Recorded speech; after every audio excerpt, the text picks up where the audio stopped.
Hi, I'm Andrea and I'm from Kingston, and I wrote a spoken word poem this morning that I'm going to share with you now.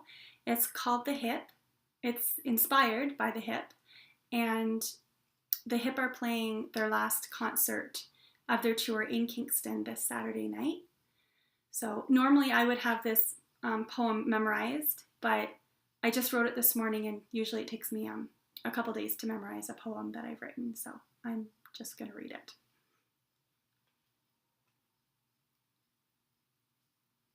You cultivated a sense of belonging from a 16-year-old soul departing the hallways of LCVI, the cafeteria where Paul Langlois once stood, awkward and shy, 26-year-old eyes fielding questions from blank-faced adolescents.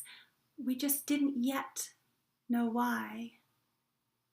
To the QECVI phenomenon of 93, theater complete, bonfire nights, Wolf Island taillights, where tales of the Fort Henry concert flooded from the mouths of kids who'd been hit by hip fever, and returned, feverish and high, infecting the rest of us.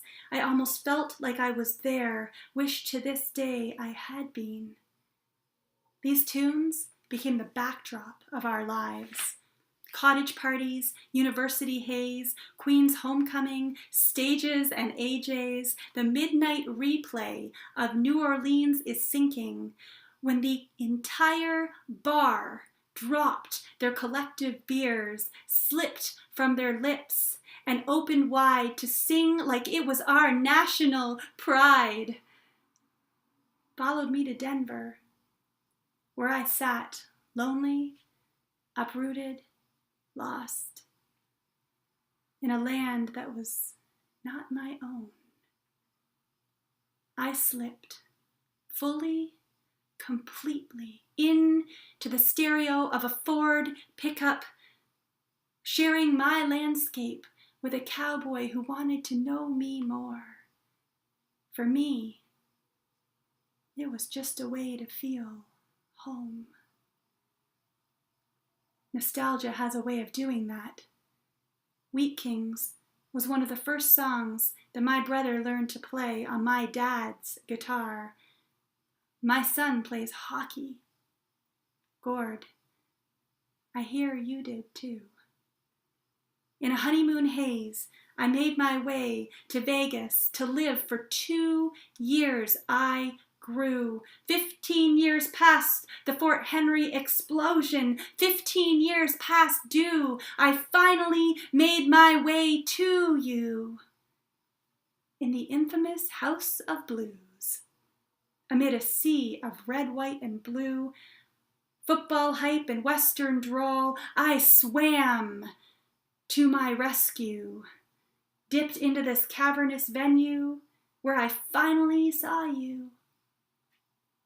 Where Frontenac jersey sightings became a game of spotter, were as much out of place in that state as they were a welcome sight to my homesick eyes.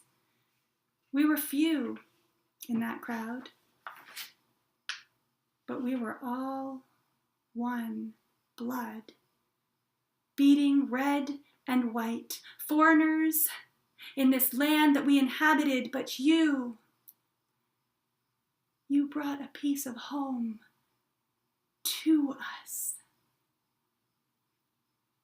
High school is where it all began.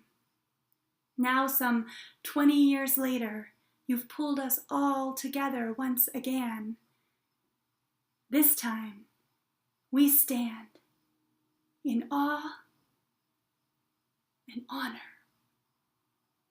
Those blank faces became canvases that your songs painted masterpieces on, creating a shared identity. If you listen hard enough, you'll hear it. A song that echoes out of a DNA that shouts, "We are Canadian!"